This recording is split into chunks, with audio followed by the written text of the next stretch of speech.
Ladies and gentlemen, welcome. 'Tis Friday for all our live viewers, Monday for all those catching us on YouTube and all that other stuff. But y'all know what it is out here, man. A little hour late, but that's not a thing. Usually when we start an hour late, the show finna be fire anyway. You know it. The You show know it. finna be fire.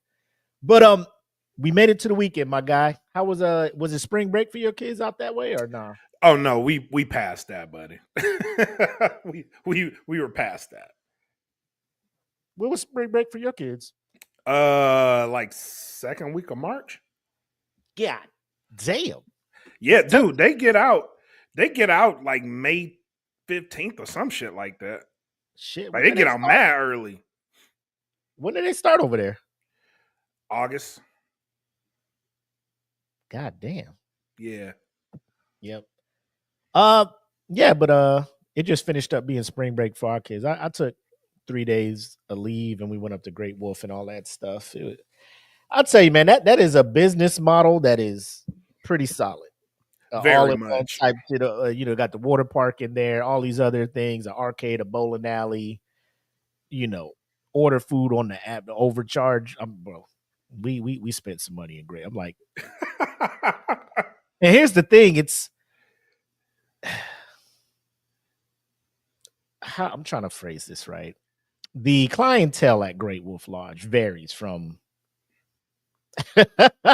from people who probably traveled, a couple hours to spend some time in their Volvos and their Lexuses and stuff, to the Altimas and the Accord drivers, if you get what I'm saying. The vibe is all over the place in there, right? So I'm just, hey, the only people walk in there smelling like the loudest of the loud. Oh my God. Like, sir, this is a family establishment. You got kids over here creating magic wands and doing magical quests, and you out here smelling like you came from the plantation of the dispensary. You know what I mean? Tested all of this stuff out. I'm like, sir, come on. You about to get in the lazy river with that? Come on, my guy. Come on. Megan and Jen in the chat. What's up, ladies? What up? Thanks for joining us. And that's another thing I want to get to is, I don't know who has to run for office, but if anybody's running for office and one of their campaign promises is to make the lazy river lazy again, because that's all I really wanted to do was the inner tube and float around this little lap of water. Yes. But kids was in this thing acting a whole fool, racing, bumping, pushing people. I'm just like, bro, I can't even relax in the lazy. Like, it's just like the ADHD river out here, bro. Like, these kids was wild. I can't do nothing at all. Sit down and be still. Yeah. Only to come back. And no, we'll talk about this when but me and the wildlife out here got beef. Oh, yeah. But if you follow him, you know. But we will get into that a bit later. But, you got like how was your week, my man? So I have a revelation. I'll just confess real quick. So I actually got diagnosed with ADHD.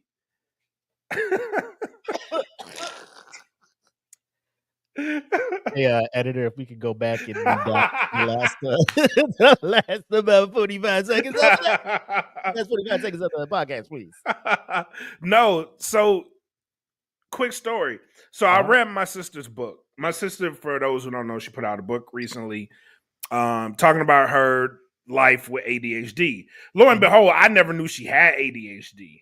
So I was like, that's interesting. Thanks for telling me. But so I ended up reading the book, and I was like, oh my God. I had no idea. So I made an appointment after reading that book. It's like, I'm pretty sure I got this shit because I'm the same exact way. Lo and behold, the doctor diagnosed me with ADHD. I had no idea how ass backwards I was living out here, bro.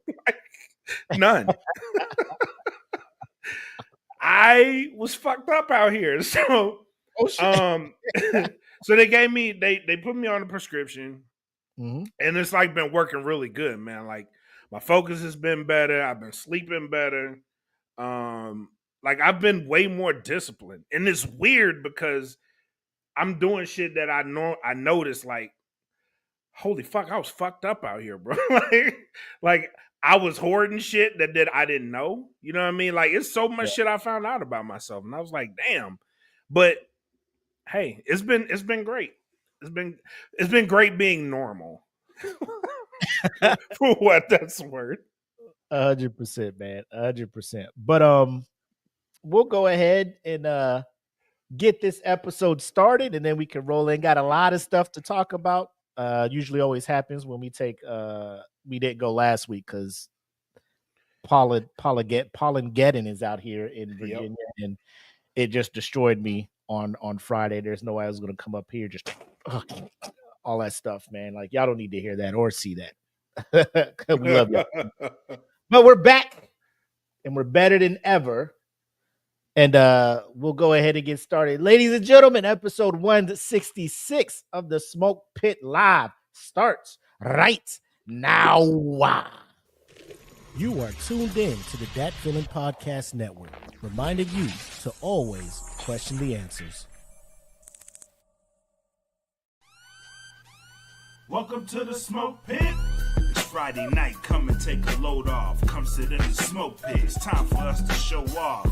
It's been a long week, come relaxing, get some laughs in, and let's talk about these brackets. And while we at it, tell me whose man's is this? Cause I got questions, I'm hoping you can answer it. Get ready, cause you know we gon' talk a lot of shit. It's Mac and Mac, welcome to the Smoke Pit.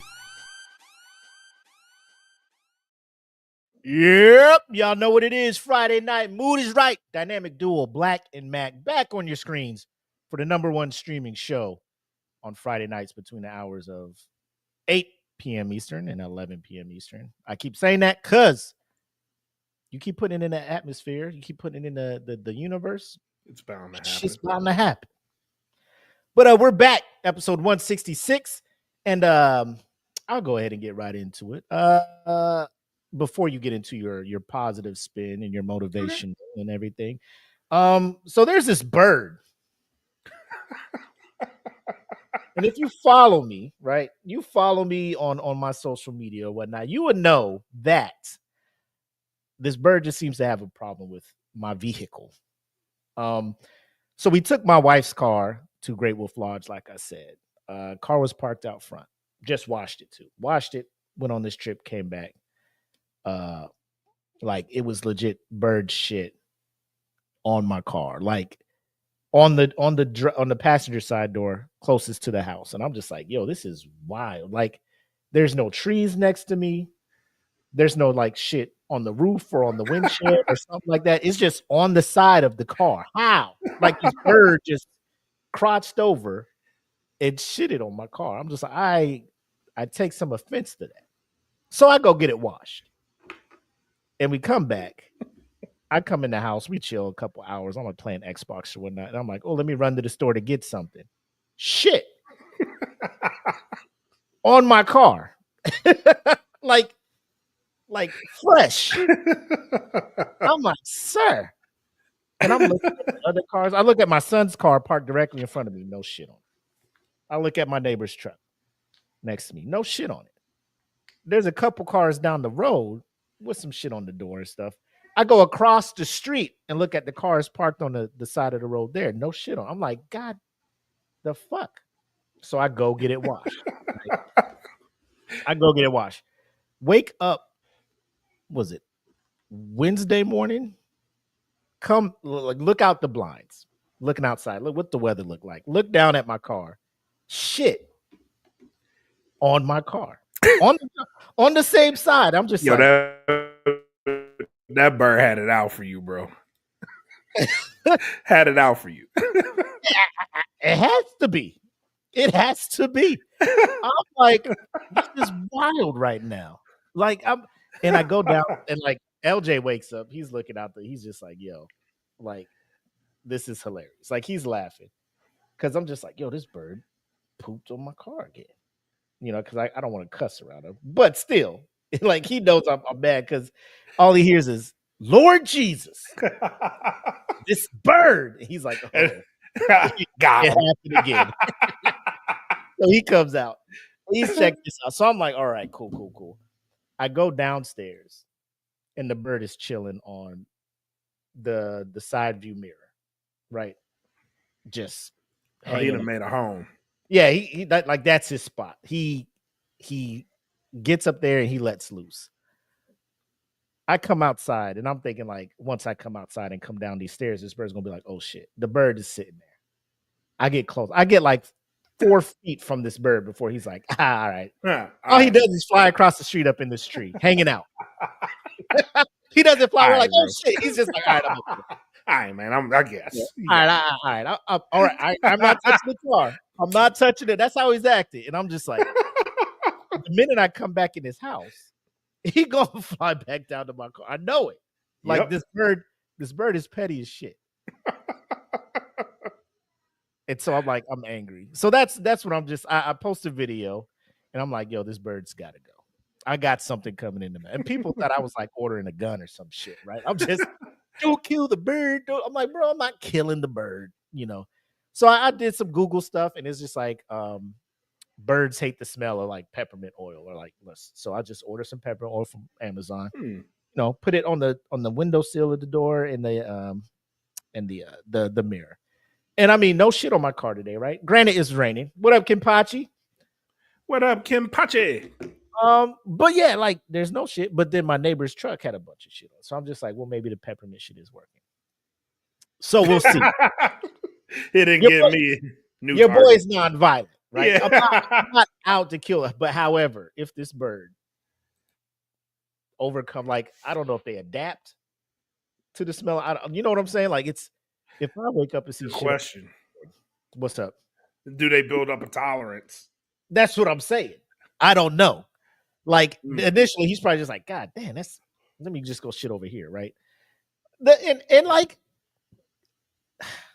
if I do have to get rid of the bird, if I do, sometimes decisions have to be made. Look, people, I might be doing it a favor because the amount of shit this bird is producing, like something is wrong with this bird.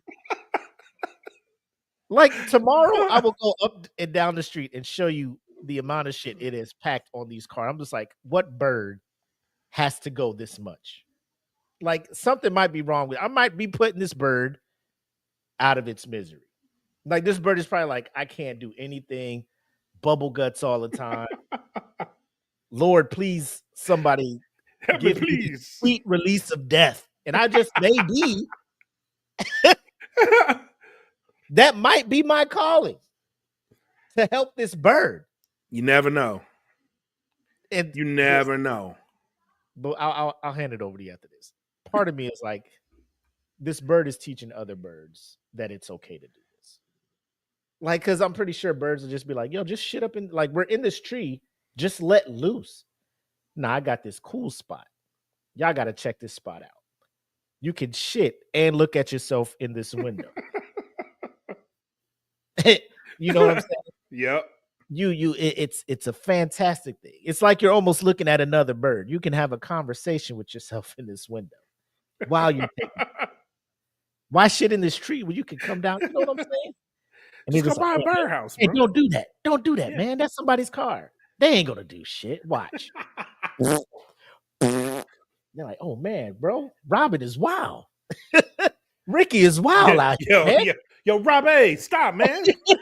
Robin, on all the cars on that street, what they gonna do? They can't catch me, baby. They can't. I'm fast as fuck out here. I'm so fly. So that's where I'm at right now. Like I'm not asking much, bro. Like if I was parking under a tree, bet my fault. That's y'all house. That's where y'all do this shit. There ain't no tree around. You going out your way to fly out the tree to land on my car to shit. Yep. And as Michael Jordan said in The Last Dance, and I took that personal. I took that personally. So we'll try this non-violent way with the peppermint oil. It seems to be working. But Pitmasters, whether you are pro animal or not, I don't give a fuck. I will find a way to prevent this bird from ever doing that again. Life happens. How that happens? By any means necessary. It's up to Robbie. Yeah, exactly. It's up to Robbie. How he wants it to go down. I'm not going to bring out a gun. I'm not shooting. I'm not wasting a bullet on a robin and possibly hitting my car. I'm not. But there are ways. There are ways. That's all I'm gonna say. But I just wanted to get that off my chest. It's kind of a dark thing to start with. And we throw it over to Blak for the positive motivational toast. Where do we go from there? Well, that's what you get paid the big bucks for. All right. This week, so in light of everything, this week's message for the people. If you're listening, again, you made it through another week. You may feel like there's work that needs to be done in this game that we have. There's a lot of hurry up and wait, right? And there's a lot of maybe I'm not doing the right thing. Well, no matter who you are, no matter what you do, the magic you are looking for is in the work you're avoiding. Ooh. That's the message. Ooh. The magic you're looking for is in the work you're avoiding. So, if there's anything that you feel is unfinished or needs attention, this is the call. Fix it. Let's get it done. Let's make magic and let's go places. And with that, sir, I give you a salute. Salute, my guy.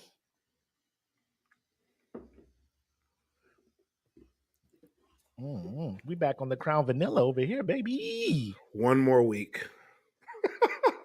I have one more week. I have to leave the bottle in there because last time I went through a whole bottle of Crown Apple. It was delicious, but it was not a good decision.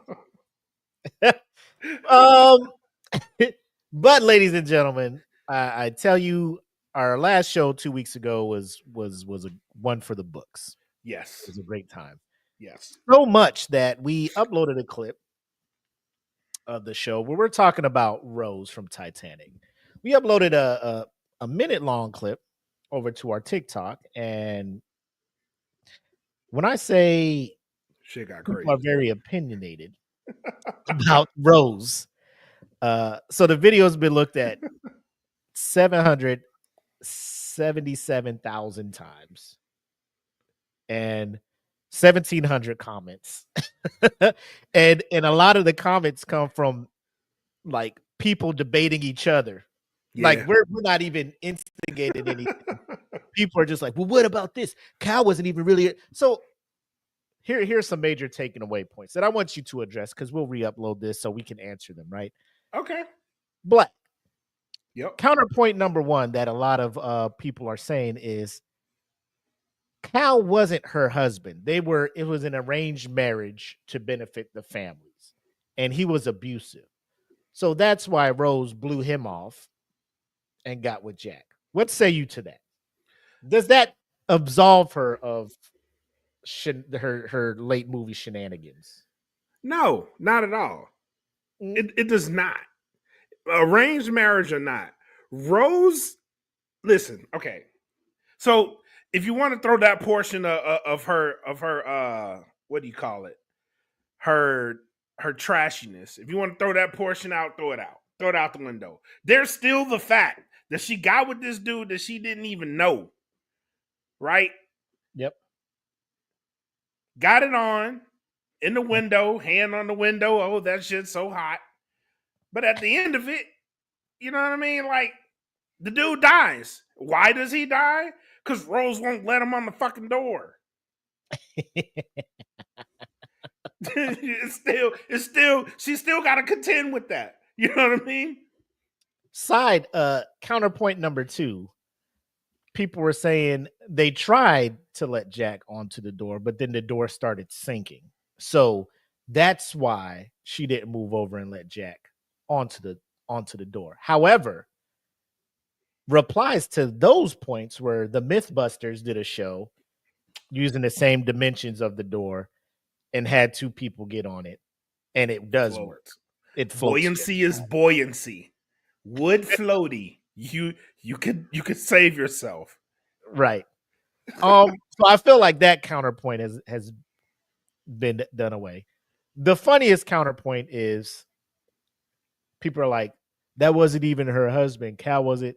Ladies and gentlemen, because the pictures show Cal when I mentioned her husband, that's because they don't have her husband wasn't in the movie. It was assumed, I was guessing you guys would know that she has a granddaughter. So after Jack passed away, she still had kids. Yeah. Got married, had kids, and her kids had kids that were old enough to have kids. She was an old broad. Yes. My thing, and the reason is the husband you had after Jack, he died. You died. In the movie, it shows you in the afterlife walking up to Jack. I would assume you go to the afterlife. Your husband's just like, Rose, baby. Baby, nice to see you. Ah, fuck you. Get the fuck out the way. Watch out. Trying to see what that afterlife dig do, Jack. I'm back, Jack. That's the part where I'm just like, the rudeness. You had a whole life with a whole nother. You had 3 days with this dude, and you're like 90 million years old at the end of this movie. All the life, all the people you've known. This man gave you children, provided for you. I don't know. He passed away. The minute he died, you like, take me back to the Titanic crash. I want to go back to when I was. Yes. Blow my back out on the boat again. To drop a necklace worth $215 million back into the ocean. Your husband, I don't know, maybe life was comfortable. Maybe you had a nice little middle class, upper middle class life. To know the life you could have had if you had just sold that necklace or did something because of. Can dick really be that good, ladies? Obviously, it can. $215 million, like generational wealth for your family forever. Dick. Forever. You could have just sold that thing and put $5 million in a random savings. It's like, yes. Yes. Yes. 1,000%. I'm just saying. Just some of it. If you just put back into what was it, whatever time, like I guess that was present day when Titanic, like in the 90s, $5 million back then. Put it in a savings account where you like make 1% interest a year. Yes. Damn. She threw that away. She threw that away for 2 minutes of dick in the backseat. Exactly. $500,000 guaranteed a year on 1% interest for $5 million you put in a savings account. Exactly. Nah. Is what you could have got. Nah. But your family out here struggling. Your daughter out here, I don't know what she had to sell to get you out to the crash site of the Titanic. Like, I guess I can dip into the kids' college fund so you can see this last thing before you pass away that you won't tell me about. Bloop. Hey, is that a grandma? The fuck was that? Oh, that's the heart of the ocean, the rare necklace. Oh, grandma, you going off this boat with that thing. Grandma, you got to get off this boat with that. Go get it. And don't come back till you bring it back. Yep. She said, I want that thing. I want the thing. Enjoy, essentially, yes. Enjoy poverty, bitch. It's like, I dumped this money, this generational wealth, this family. Like, we would never have to work again as a family. Invest it, buy a business, all that. Bloop. You don't understand. Grandma, what was that? Baby, you don't know what that dick did to me. Folded me up. Folded Had me me in like that backseat hollering. You know what I'm talking about? And we ain't talking about these spacious back seats you got now. I was in a model. I was in a model. This is a model. Steel rods and cheap leather. Folded up like a lawn chair, baby. You don't know. Baby, they had the corduroy on the seats. We was in that bitch. I came out there looking like a grilled steak, all them grill lines on me, them corduroys. I'm just saying. But it brings me to this. One of the comments here, and I'll bring this up so they can see it. Add it to the stage. Are we ready to talk about Allie Hamilton from The Notebook also being a villain yet? This was the most requested. We need to talk about Allie from The Notebook. Now, I'm going to go on. I have not watched The Notebook. My wife has seen it dozens. This is one movie that I refuse to watch. Not because it's just, like movies like that, just I know I'm not going to enjoy it, right? I know it's going to be very annoying for me. It's going to be frustrating for me because people are just going to do stupid stuff. Yeah. So I looked at a couple things. I looked up some stuff. And if you have seen The Notebook and my short recap is off, please correct me. I have not seen The Notebook. So essentially it's this. Allie is engaged to a dude named Lon who goes off to World War II. And he's gone for a while. While he's at war, Ryan Gosling's character, who is Noah, is seeing somebody as well. This sounds terrible already. These two end up messing with each other, right? And so they're cheating on their whoever respected partners with each other, and it's a toxic ass relationship. Allie is talking to Noah's fiance, saying he's no good, he's gonna hurt you, X, Y, and Z. And this girl's like, "Who the fuck are you? Why are you telling me this shit?" And as Lon is over there in Europe fighting Germans and shit, it unable to write back. She's just like, I mean, he's gone. I haven't seen him in a while. He may be dead. So, I'm way off base. So is Allie not, and this is Megan, is Allie not bad in this movie? Are they both not? Because I'm saying from what I read, both Noah and Allie both ain't shit to me. Noah was with Allie first. Oh, that's worse. He was with Allie first. And Allie's like, bro, I'm over here with Lon, right? So she moved on. And apparently he moved on to somebody else too, right? Because the only scene I keep remembering is this man in the driveway, like, what do you want? Oh, yeah. Yeah. She's like, I don't know. What do you want? What do you want? And just that scene alone, I'm just like, I do not need to be watching this movie. This is toxic. I don't need to be watching this movie. So it's just the level of manipulation. Like, Allie's trying to not mess with Noah. Noah writes her a letter every day for $365. Noah builds her a fucking house. Noah's doing a lot of would be seen as manipulative things to keep Allie drawn to him. I read somewhere that it low-key got like physical a couple times between them, and I'm just like, bro, y'all just need to not be together. Like, y'all, what are y'all doing? That's the frustrating part. We're just like, what are y'all doing? Like, this isn't romantic, seeing a toxic ass couple like this. No, but it's for not. whatever reason, the target audience for this movie, women, whatever age demographic, they look at that shit like that's what I want. That forbidden ass, love that's just taboo and everything. I'm just like, why does this draw the audience that it does? But then if this was happening to them in real life, they would be upset. Oh, absolutely. Absolutely. I don't know why he does this to me. Yeah.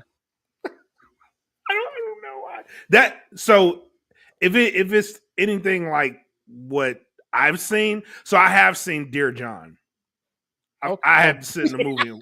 I had to sit in the movie theater. And I was so pissed. I had to watch this movie in the movie theater. If it's anything like that movie, because the lady in that movie, I forget who plays Amanda Seyfried. I think it was Channing Tatum. Channing Tatum was in that movie. And that's when he was like, he lost his memory or something, or she lost her memory, or was it like it was almost like a 51st Dates thing, right? Yeah, it was kind of on that note, right? And then they ended up not getting together, but he's like chasing after her, and like the whole shit was just toxic. But she wasn't shit in that movie either. So I feel like I have to watch The Notebook just to get a good synopsis. I can't let you suffer alone, so I'll watch it. I really don't. There's so many other things. Oh, it's forbidden because she was upper class and he was poor. So it's like Titanic, right? Like the class disparity, and it's just like you from the other side of the tracks. Oh my God.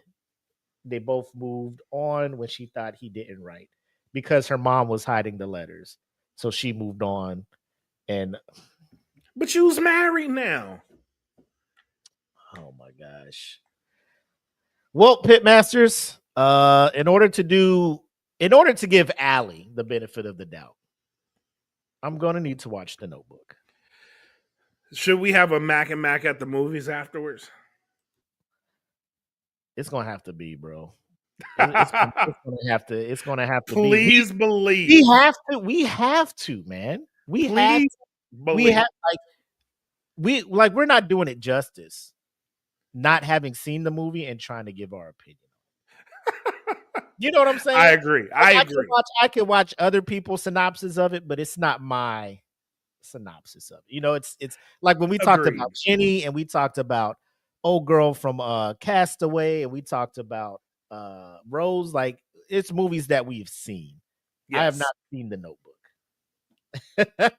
I agree. Let's watch it. We'll do a Mac and Mac at the movies. Okay. I understand that this movie will get my full wrath. I'm watching. You gotta go into it with no expectations, bro. You can't go there mad at her already. No, I'm not mad. I'm just saying. Wow. I already know. My soul knows I'm about to be mad at this movie. I can't do this. I'm gonna be mad at myself for doing this. But we have to give Allie her space to I need to see her journey. Yeah. Because from what I'm hearing, like Noah was a dick too. So we got to see who was at fault. So we'll pause the Allie discussion. Megan said, remember they are young and dumb. Not an excuse. That's valid because as a shirt, man, I be having airmen coming in here with their little relationship problems. I'm just like, y'all are just dating, right? Break up. You don't understand. I love him. Then stay together and be miserable. Like, what do you? Yeah, I love him. Shirt, can I ask you a question? Can I ask your advice real quick? All right, this is Willie's advice. Because as the shirt, I cannot order you to do anything. As a human, are you happy with this dude? It's complicated.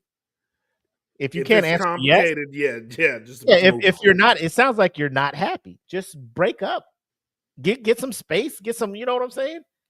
Because it'd be cats that they move into each other's dorm room. I'm like, bro, that room is too small. Y'all in each other's face way too much. That's wild. You know what I'm saying? Like, you have the ability to just show up there, do what y'all do, hang out for a bit, and head back to your own. Yeah, go back to peace. You know, but y'all trying to make it work. She's bringing stuff over, and like, I know we want to get married, but she's asking me to give her the password to all my stuff because she was cheated on before, and she doesn't trust me. I'm just like, you probably should break up with her. Yeah. Sure, I don't know. I'm talking to the chaplain to get counseling. Like, y'all are going to couples therapy? Oh, I mean, cool, but yeah, that's actually really mature. But on another note, crazy shit is happening, bro. like off rip, y'all been together 4 months, and she's just like, "Who's this bitch?" I need the passwords to everything. You went to high school together. Give me the password. Yep. Delete the friend. I'm like, bro, I'm like, did you give her the passwords? Yeah, because I have nothing to hide. Hey. Hey. Wouldn't let that be me though. Hey.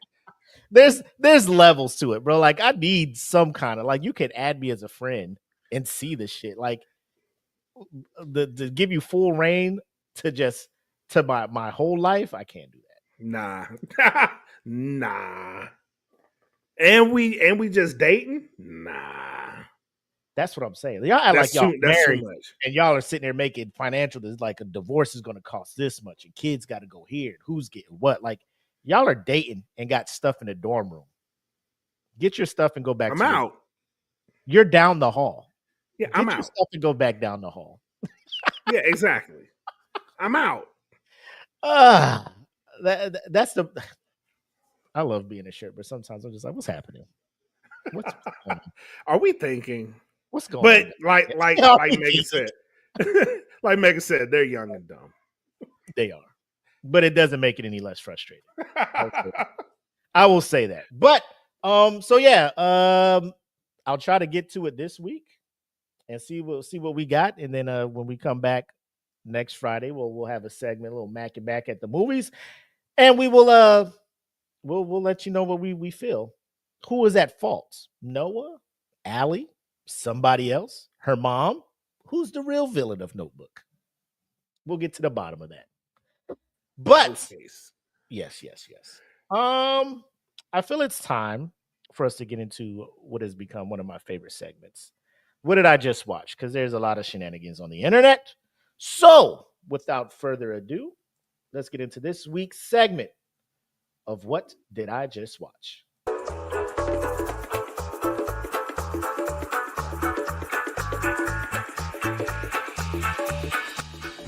Tell me I did not just see that. Yo, shout out to Megan. Who's the real villain of Notebook? Hitler. If he didn't start that war, none of this shit would have happened. Right? All you had to do was be decent. Yeah. You imagine, like, if you could make a time machine and just take out Hitler. Like, what would change, you know? Like, would the world just be everything? The world would just be a better place, right? For the most part, I would think. For the most part. For the most part. For the most part. I feel like it would be. Oh, but I want to start this week's What Did I Just Watch with kind of a recap of the last episode. So last episode, our Who's Man was none other than Bishop Marvin Sapp, who is famously being mocked at churches across the country for his close the doors, right? And we read his little, I don't want to say, that's so disrespectful. People throw little in front of anything that you did or anything that I see you with your little car. I see you with your little new friend over there. Yeah. Go ask your little girlfriend over there. Like, oh my God, here your we go. Funk ass friends. Yeah.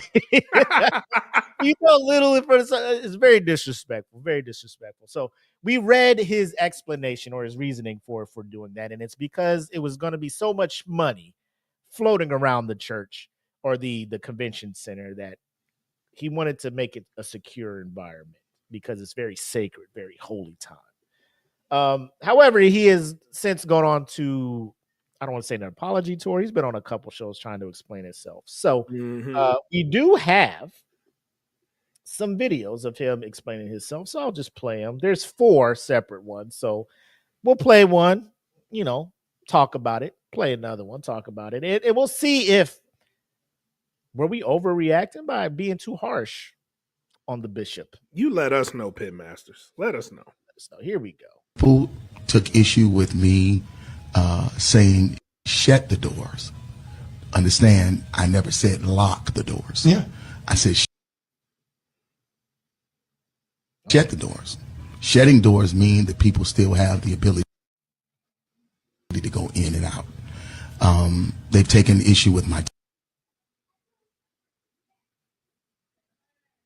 is Marvin tone. And I can honestly say, looking at the video, maybe I was a little more assertive than I should have been. And I can apologize for that. But three things I need to make sure the people understood. Number one, the $40,000, if it was $40,000 that was raised, was never given to me. That money was raised for the purpose. All right. So the assertiveness of it, did you have issue with that? Did you have issues with was it the how he said close the doors, or was it just the action of why are you closing the doors? I don't care how you said it. Closing the doors. Yeah. It was very matter of fact. Like if somebody told me close the doors, and my first reaction would be, huh? Close the doors. I said close the doors. Close the doors. Like after the first one, I'm like, bro, what is you on? You know what I mean? Like, all right, I'll close them. You know what I mean? That's the tone. Close the doors. Close the doors. It's like doors. Yeah. It's like close the door, dumbass. Like, right. Hello. You heard me. Door. Right. Close the doors. Door. Close. Shit. Okay. Pat. Okay. All right, we're closing the doors. God damn. Shit. All right. Calm down. The But Spirit is in here today. Part 2 of this discussion. Firm with the ushers. Anybody that goes to church, ushers one-on-one. That's the first thing they teach you as being an usher, is that there are 3 times you don't walk. You don't walk during the altar call. You don't walk during prayer. You don't walk during the offering. One of the reasons being is because of the sacredness of the moment. All right. The sacredness of the moment. Ushers are taught to not let anybody walk. I will say this. I was in as a kid, 12 years old, I was in a church, very small church, and they were big on preteens and teenagers being involved in the sermon or the activities in the church. So they were letting them be ushers, right? So when it was your turn to be an usher, you come in your white shirt, black pants, you wore the white gloves. You could wear a black tie if you wanted to. Just something like black and white was the uniform. When people saw you in black and white, they're like, oh, you must be an usher, right? The white gloves tipped it off too. Megan, it's broken. Like it'll pause. I don't know why it's doing that. We're trying to figure it out. I would stream it from the last time we tried to stream some off Instagram, like it was not working at all. So, so I downloaded it and we're trying to play it through here. Hopefully it was working, but it looks like it's coming broken. But as long as it's readable and you can understand it, we'll live with that. But yeah, it's we never had that. Like people could get up and walk freely. You know what I'm saying? It was never sit your ass down because this is what's going on.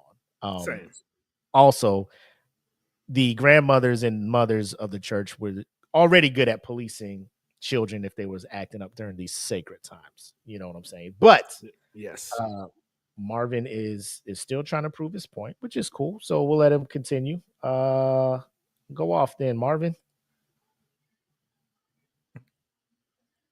Doors closed. You don't want the doors locked. I couldn't get them locked anyway. It's a convention center. But the doors all right, Marvin. needed to be closed, and there was a lot of pandemonium stuff that was going on out there. Pandemonium stuff. There was a lot of pandemonium in church. That's my thing. Like, if he was just like, there was people out there, like convention center, and there was other conventions going on, and it was loud in the convention hall. And I just had him close the door so people could hear me better. 100%, Marvin. I'm on board with you with that. But the way you're going about this is super. Bubba's like, even you can't tell me that people aren't trying to get up, but yet it's pandemonium. You know what I mean? So if you're telling me to close the doors, then are people just not listening and it's pandemonium? Like, what's going on? You know what I mean? Mm-hmm. But in that same clip, he's like, y'all ain't going nowhere but to eat afterwards. He did. We're going to open the doors again. I hope he mentions that in this clip. Come on, play. Oh my gosh, we run it into some. But I wanted to share that first. But that ain't even the reason why I'm here. Here's the reason why I'm here. Why? Oh, this gets good, ladies and gentlemen. Why? Why are you here? You know what? Let me try something real quick. I'm gonna try to see if we could just stream it from Instagram and see if that'll work a little better. Because this is the part I want people. This is the part I feel people need to hear loud and clear. Because we've been on the show before, and we've talked about people when they fuck up.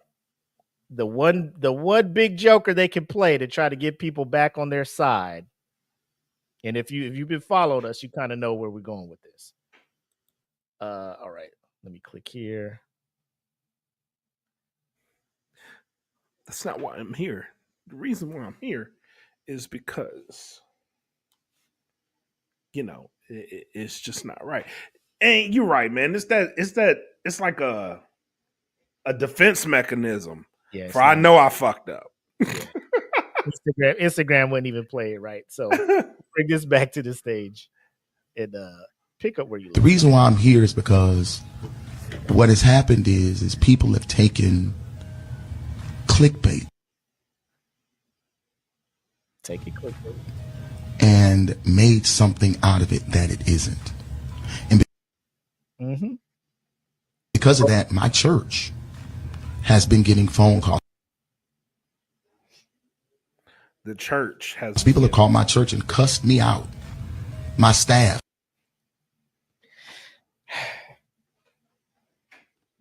What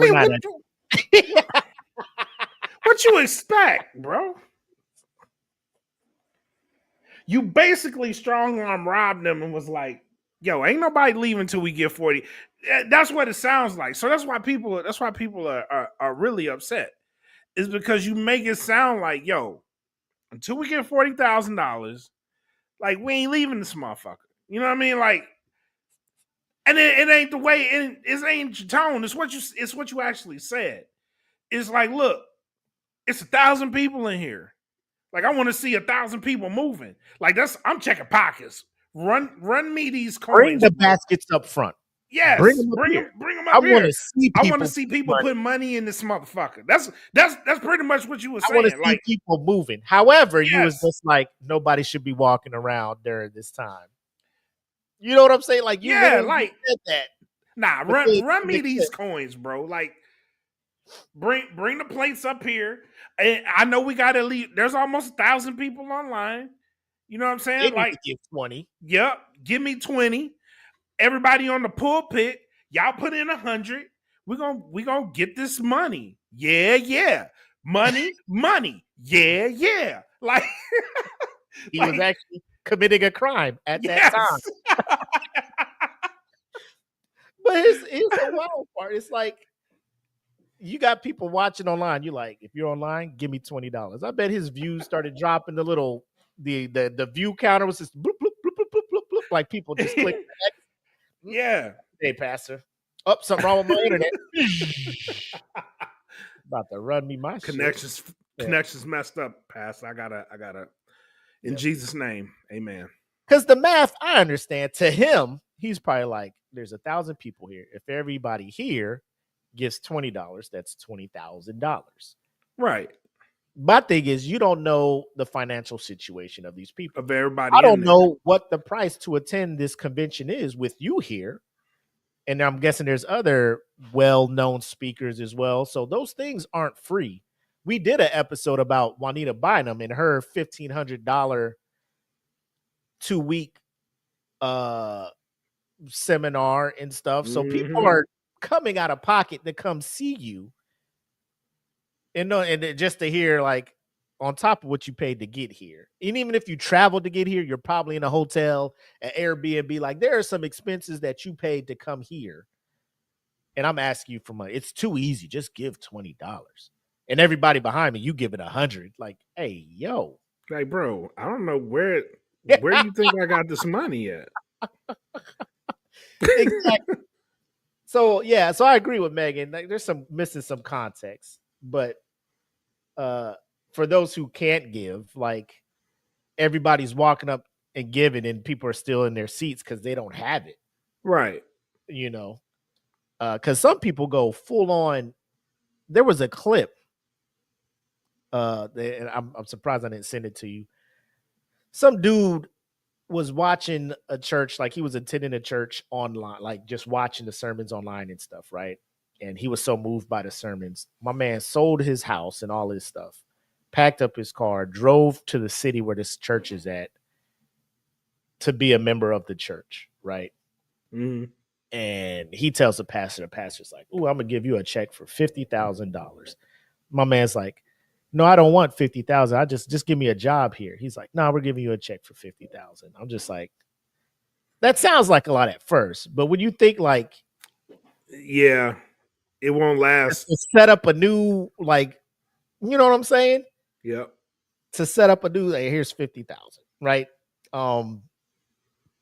Put it on a house, I guess, but he still needs a job and all of that stuff. And even if you do give him a job at the church, is it going to be enough?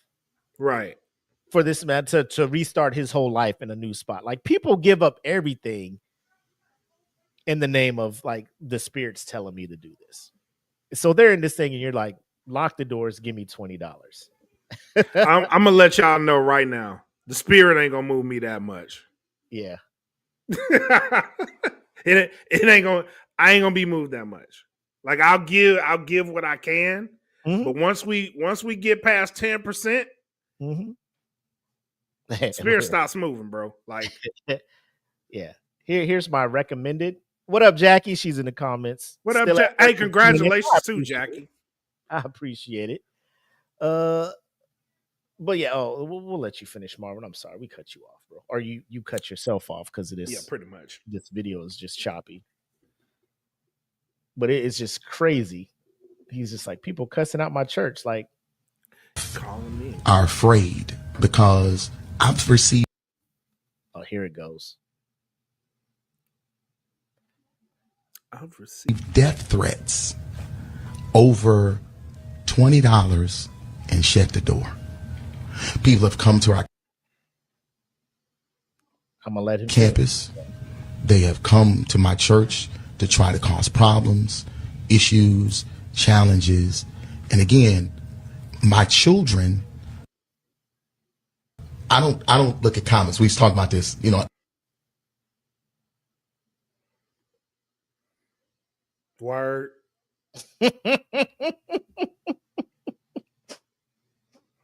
Word. Death threats, my boy. They roll up to your church just to give you death threats.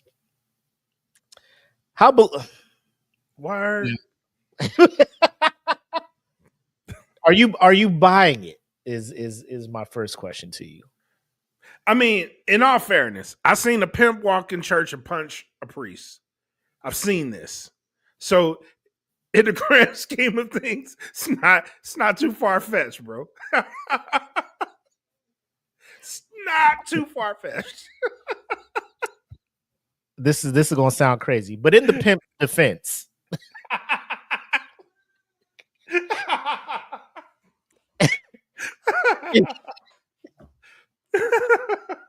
in the pimp's defense, the pastor did owe him money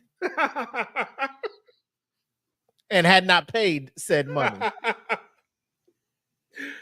Yeah, you're right. You're right. If the pastor had just paid, he wouldn't. He rocked it. He rocked him too, bro. It's never a good idea, and it's never a smart move to put pussy on layaway. Never. Because unlike Kmart, pimps will travel. They come to collect.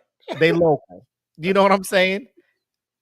It's you can't put local pussy on layaway. Like if you went on a seminar, a convention, and you wanted to do that, pastor, and then you flew back, and the pimp don't know where you was actually at. You know, Valid. But you can't. Come on, bro. Come on, bro. You too well known if the pimp know when the service is, where you at, what you doing. You know what I mean? It's like he could have just went up there during the praise team and hit you. Yep. He waited. He sat through praise and worship. He waited till communion.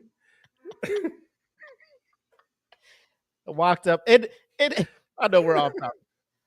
What do you think was going through that? It was probably like Chris Rock, Will Smith shit. He saw this motherfucker coming up in the cleanest. There he is, right there.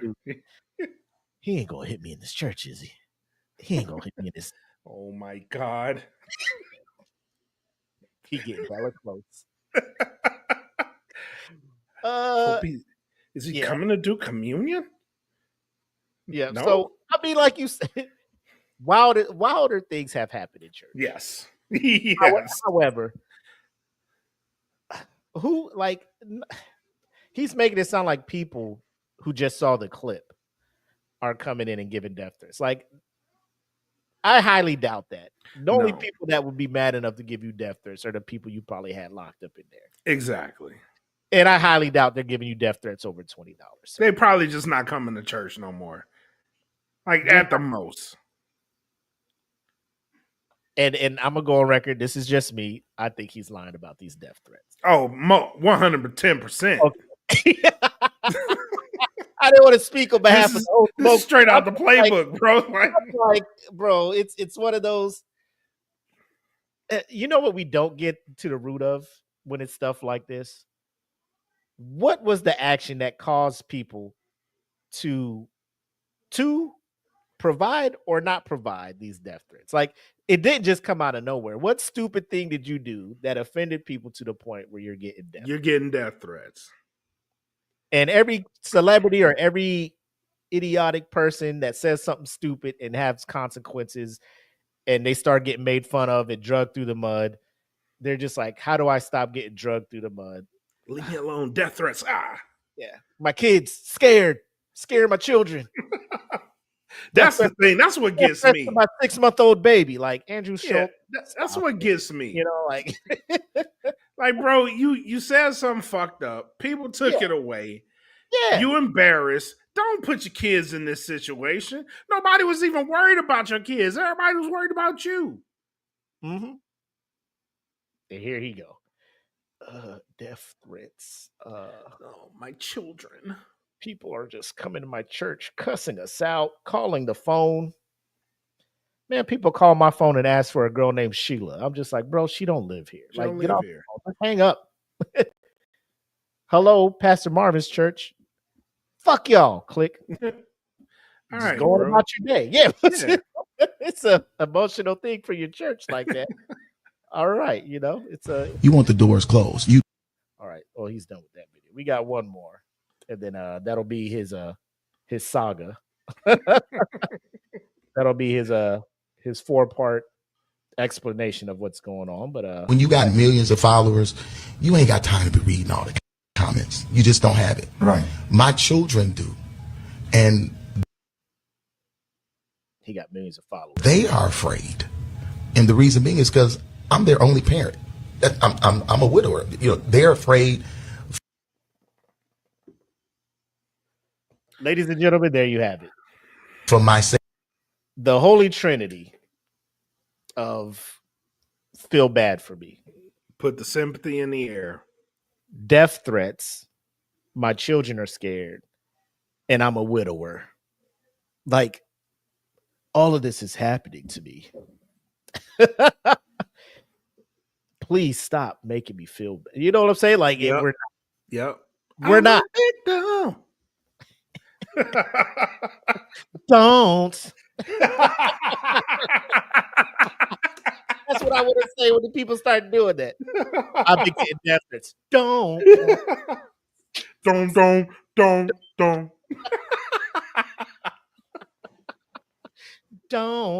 it's not.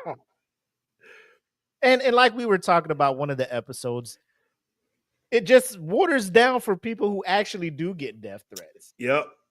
You know, because my whole thing is, if you were legit getting death threats, you would be sending them to the police and having them do what they need to do to ensure that this person can no longer be a threat to you. Yes, exactly. You're just not going to get on the thing of, we've gotten death threats. From who?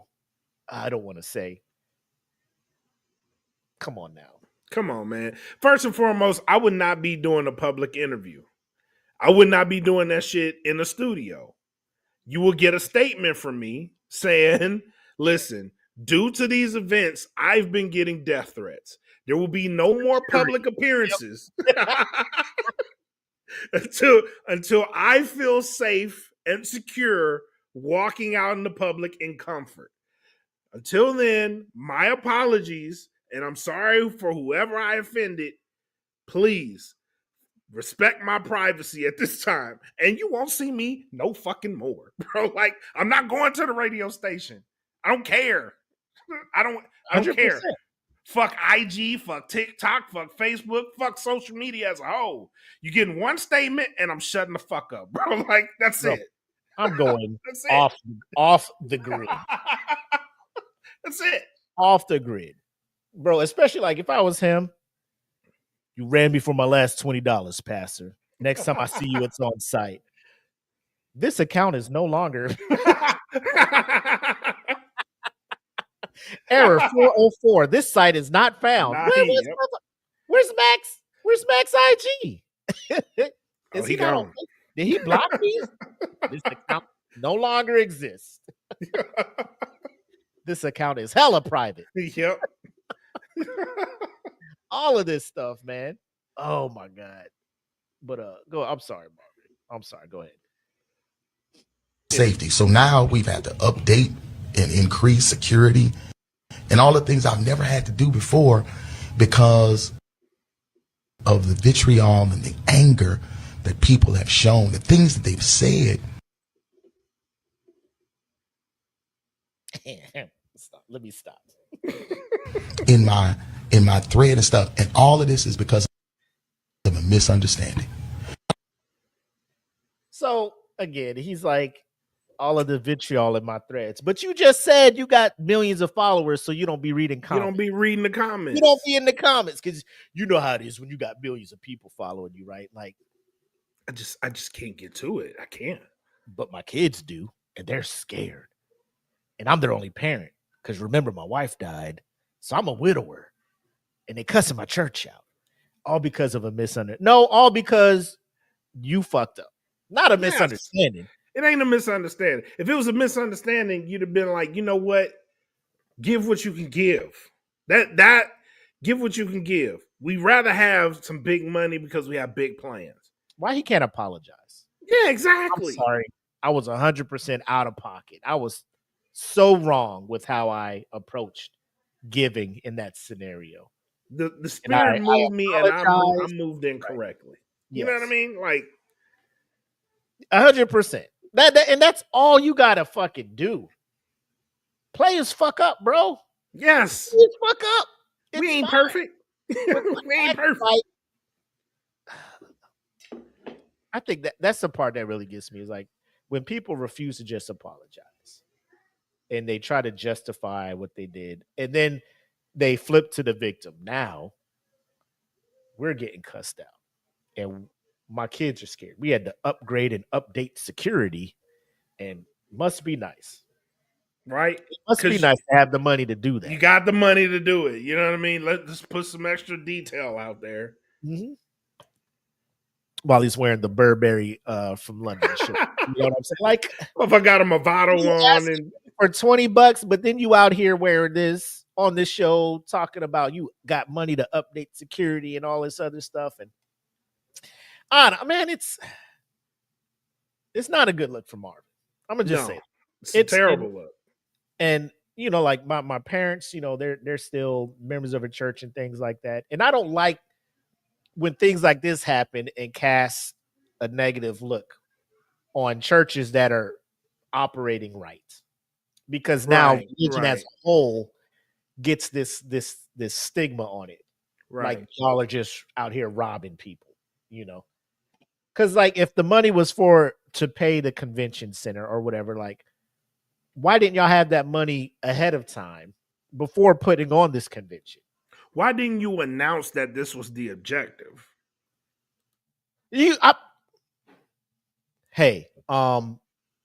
So if everybody received the word or was blessed or got something out of this convention, this summit or whatever, please feel free to help give to offset the cost for putting this on X, Y, and Z. I'm pretty sure more people would have been like, oh, yeah, it wouldn't have been a problem. It's the way you want to. And if you would have just said, I went about it the wrong way, bro, we could have just moved on past it. Yeah. But you keep coming out here like David. What was the last his little written thing? Like when David did this, he did all of this and locked it, and people gave and all of this other. Like, don't go to the scripture. Just be like, I messed up. Yeah. And then you go to the Old Testament, bro. Like, come on. Go where the words were read. You know what I mean? Like, quote from that side. Exactly. So that's where Marvin Sapp is at. Take it how you want it. I'm just saying, to me, he's just trying to uphold an image. He doesn't want to look like he was incorrect. A lot of pastors, they get like that. They never admit when they mess up. They just, God had me moving in this way. I think the only one that did that was Creflo Dollar when he apologized for how he was preaching about giving and all of that stuff, and he got a new plan and all that stuff. He's like, yeah, I just want to let y'all know I was out of pocket when I did that. But the funny thing, when he did that, like, he didn't give the money back to the people. Right. I'm gonna apologize for you ain't getting none of this. Yeah, I was out of pocket. The Lord told me that I was going about this the wrong way, so I just want to apologize. And however, this week's sermon is, and people are just like, so we're not getting the money back. Get our money back. So it wasn't a building fund, or nah? You helped build. I already spent it, but I just won't do it again. That money gone. But I won't do that to y'all again. Anyway, so David, there is one more thing I want to bring up before we get into the Who's Mans, and it was a previous episode where I think we just discovered this balloon pop show that's on YouTube. Oh my god! Yep. It's all the craze. Like numerous episodes on YouTube. You go there, you just type balloon pop show, it'll come up. It's like a very, very hood, homemade, like, just show up, 7 dudes, 7 females, and then they'll have balloons and all that stuff. Dude will come out, or female will come out and interview people. If people ain't feeling them, they'll pop their balloon, and then at the end, she or he will pop balloons until there's one left, and then that's the love connection. It was very popular. So, of course, what happens when Hollywood sees something very popular that gone viral? They're just like, hey, let's put it on Netflix. Let's make an official show about it and have a celebrity host it and all of this other stuff, right? So I want to bring the balloon. Oh, is she already talking? So, Netflix has went ahead and adapted this and made it another live dating show. So here's my thing: like, Netflix, get away from these dating things, bro. Like, please. They're like people at work still talk about Temptation Island, Love is Blind, all of this stuff, right? So it's bringing in ratings. But the last thing you needed was another. Yeah, you don't need, bro. You got Love is Blind every country. We didn't need another one. But here is what is it? Pop the Balloon or Balloon Pop or whatever live, and it's hosted by Yvonne Orji from Insecure, and the whole tone of this thing is just changed. But this is her, and she's gonna talk about this is the trailer for it, I guess. Live, the only live dating show where singles test their chemistry and compete for a first date. Only one thing is certain: when their balloon pops, so does their chance at love. Tough crowd. I'm in for Von Orgy, and this is Pop the Balloon Live. Tune in. I mean, we'll be there. Where will you be? Because it's live. That's how life works. So yeah, Pop the Balloon Live. I hate it. He's like, I hate it already. You haven't even watched it. You're like, yeah, this ain't it for me. I hate it. Would you believe though that this is getting backlash? I believe it. It's not very well received, if you will. Because it goes. So the original concept, it was genius, right? You got a lot of good moments out of that. Now it's too over the top, bro. You say too what? over the top. It's too over the top. Yeah. I concur. Let me bring this up. And it's just some of the comments of people just being like, yo, this show is lost everything that made it what it was, you know? Where we at?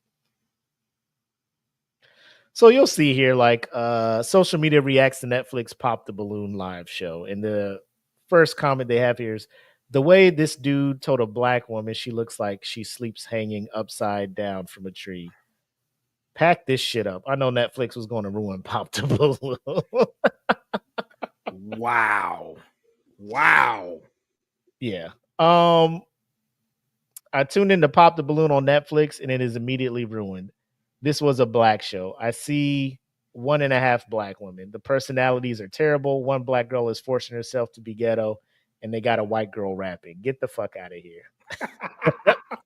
This show clearly tells me that Netflix doesn't understand this show or the audience because this ain't it. Go back to the drawing board immediately. Pop the balloon. Like, I want to support my girl, but I'm about to turn this off. We done gentrified Pop the Balloon. Get these reality stars who are just looking for viral moments off the show, please. I don't think these guys on Netflix Pop the Balloon are looking for love, more like looking for exposure in the Pop Stars edition. The Pop the Balloon on Netflix feels very inauthentic and not serious. Too much fake laughing going on, and the contestants are super cringe. It's like Netflix was trying to mix Pop the Balloon and Wildin' Out. Shake my head. And that's what I got from the trailer. It's too over the top. Yeah, I mean, it's she's like, oh, I missed a premiere. Feel free to watch it and let us know. Please. But it's now that it's produced, I will say this. It reminds me of, if you remember, when Vice had Desus and Meryl on it, right? Yeah. Very popular, very viral. A lot of people rocked with it. It was like part of the culture and everything. Vice was like, it was a very like authentic show. And then it got so popular, Showtime was like, you know, come over to Showtime. You can do your show over here. And immediately, like, people just stopped fucking with it when it went to Showtime because it became too overproduced. It lost the authenticity of it. And I feel that's what's happening to this Pop the Balloon show. Like, granted, I only seen, like, I watched 5 episodes of it on YouTube. Like, there was a time where I was just like, bro, I'm tuning into this shit. Like, because it's hilarious. And there was a dude that was on it that was recently at Luke, but got, I don't want to say kicked out. His service with the military was over. And next thing I know, he was on Pop the Balloon. Seriously. Oh yes. And I'll tell you offline. But he was a young kid, but like, he was getting clowned and stuff. So like that's the authenticity. Like, it's just, you show up, it'd be like, because I think it's filmed in Arizona and Phoenix, right? So you just got people showing up and things like that. And it'd be so cool because it'd be like, the girl will come out. One episode was just like, you know, dude didn't Pop the Balloon, and he came down to the thing. He's like, you know, funny thing is, like, and the girl knew it. Like, I just saw her in the club like 2 days ago, and I asked her for a number, and she gave me this fake number, and now she up here talk about she looking, you know. So like, he was just like, I just wanted to be the last one to pop this balloon on you. Pop. I was just like, damn. You know, like, that's the shit I'm looking for. On Netflix, you don't have that because it's not like a small sample size of people. Like, it's not all local to Phoenix. They're just flying people in who are trying to become famous on this show instead of just coming here to, you know what I'm saying? It's just a weird, like, it's I haven't seen it yet, but anytime Netflix or a big publishing thing with money behind it, they try to take something that's authentic like that. They just try to overproduce it. And it's just like, it's not it, it's just not it. So again, I whose bright idea was this to make this live? This is a hot mess and chaotic. You should have known that. Bad SNL skit. Some things don't need to be touched. Pop the balloon is one of them. Bro, people are not up. I mean, I haven't seen the ratings. I don't know what it is on Netflix. Let me Google this shit real quick. Let me see what kind of love this thing is getting. It had to get a lot of love if it's gotten a lot of comments. It's probably gotten a lot of views, I would say, right? Yeah.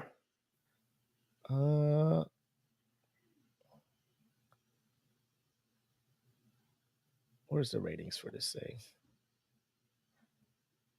Do I need to type ratings? Google would do that. I don't know why who switched my shit to Yahoo for the default search engine. I don't like that. The only thing I use Yahoo for is fantasy football, man. Get out of here. Oh, God. It's rated 0.5 stars out of 5 on Rotten Tomatoes. Ooh, shit. 0.5? I didn't even know it could do that. Me neither. I thought it was like 1.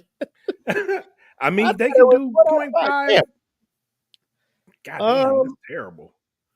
But yeah, and for it to just start on the 10th and it's the 11th, how many episodes they got? Let me click this shit. Yeah, it's not looking too good for Netflix and Pop This Balloon. Let me click episodes. I'm assuming if it's live and it just started yesterday, it should just be 1 episode, right? Yeah, it should be. Unless they did what they dropped like 3 in a row. 1 episode. And yeah, 0.5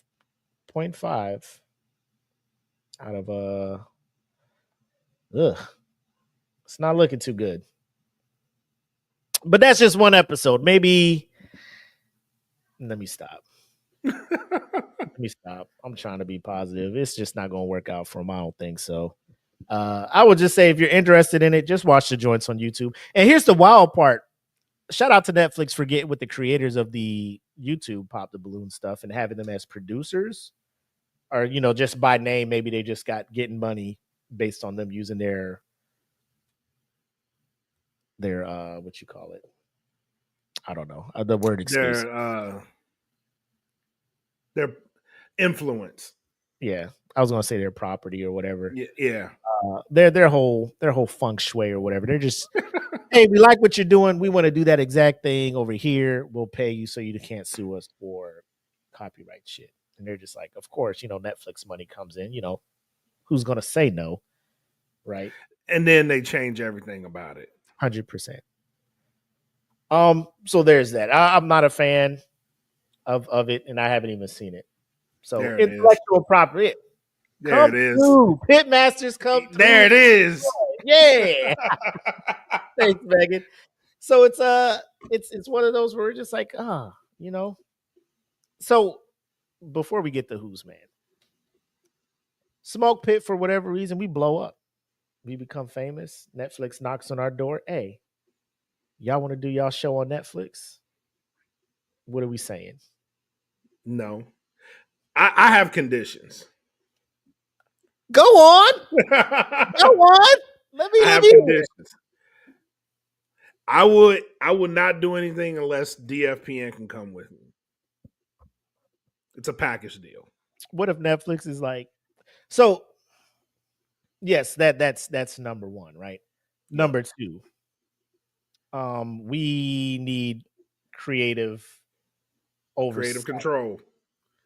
Give me the Hulk Hogan. I want creative control. Yeah, because I don't want you to just have us host, but then you have somebody telling us how we should be hosting. Right. How to run our show. How to do our show. You know what I'm saying? Hey, you be shocked, bro. You be shocked, CJ. Yep. And then second, like, don't worry about it. If it comes, and then, because like I said, like, you do your horror stuff and it picks up, and Netflix is like, oh, we want in on that. hey, CJ, come host your show over here on Netflix. We have this guy. He's totally going to run your show, be your showrunner, and tell you how to like. That's the part where I'm gonna be like, I need to see your portfolio. What have you done? Yeah. What have you done, sir? Because like what you're not gonna do is fuck up the shit that we started from the ground up. Exactly. But Like, if we get eyes by Netflix, that means we could do this shit on our own. Valid. Because Pop the Balloon was doing very well on Netflix. Yeah, exactly. They were making money off of YouTube doing Pop. Yes. But it's like you're getting that month-to-month check where Netflix can come in and be like, we're going to give you $20 million to use your show. And you're just like, that's life-changing money. And it is. It is. Definitely is. But like I think we talked about this like year ago or some years ago. Spotify comes up, they're like, hey, we want to give you $250,000 to make your show Spotify exclusive, and we want you to do 3 episodes a week, and this, that, and the third. I'm just like, I don't like being, you know what I'm saying? Like, I like doing this shit. It's fun. Yeah, exactly. But I don't want nobody to tell me you owe us dictating how I have my fun. Yeah, because at that point, like you said, if somebody's throwing that kind of money, they know how profitable it is. And it is super rare that a company or somebody will come and pay you exactly what your property is worth, because they want to come in low because they know they can make more off of it. Exactly. So that's where I'm at. So if Netflix was like, boom, hey, SmokePit, $25 million to give us intellectual property of the SmokePit. You guys can host it, but it belongs to Netflix now. It belongs to Netflix. I don't know if I'd be willing to do that either. For $25 million? That's 25 million is a lot of money, but bro, if we get to that point to where they're willing to ESPN 10 toes down like that. Yeah, I'm standing on that. I'm rocking with that shit, bro. I fucks with you. Yeah, I'm standing on that. That'll also give me, I know what this is worth now. 100%. I like that. Maybe Vet TV would be a better start. Yeah, they're more laid back over there. Yeah. I fucks with Vet TV. What CJ say? It worked well. It worked so well. I think they gave Chappelle 100% creative control over his sets, because he's like, this is when I want to do it, this is where I'm gonna do it at, and this is shit I'm gonna talk about. If Chappelle agreed to it, then he got exactly what he wanted. 100%. Because Chappelle was like the belle of the ball. Everybody wanted to work with Chappelle. He was like, choose that, and here are my conditions. And Netflix was like, fuck it, you name it, because you gonna draw them in. Yeah. Yep. But it's that time of the week where we have to talk about one sad SOB, somebody who's hitting hard times. I want to say, has this person ever been the Who's Mans? Like, I know we've had segments talking about them, right? But has this person ever been the Who's Mans? I don't recall. I don't think he has. Well, ladies and gentlemen, this might be a first, but I can't say it's not this hasn't been a long time coming. It's been a long time coming. It was only a matter of time. You know, the bet would have been. We owed him, but he gave us exactly what we needed to unleash the ammo. All right, ladies and gentlemen, let's go ahead and get to it. This week's Who's Mans is this? Hey, who mans is this? Who mans is this? I need to know.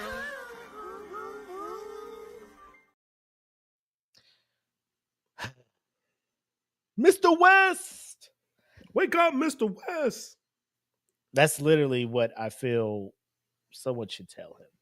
I don't know if this dude thinks he's in a dream where everything he can do, he's just like, I could be as wild as I want and wake up and it'll still be 2002 and I'll still be with Rockefeller and everything is fine, you know. But alas, He is not in a dream.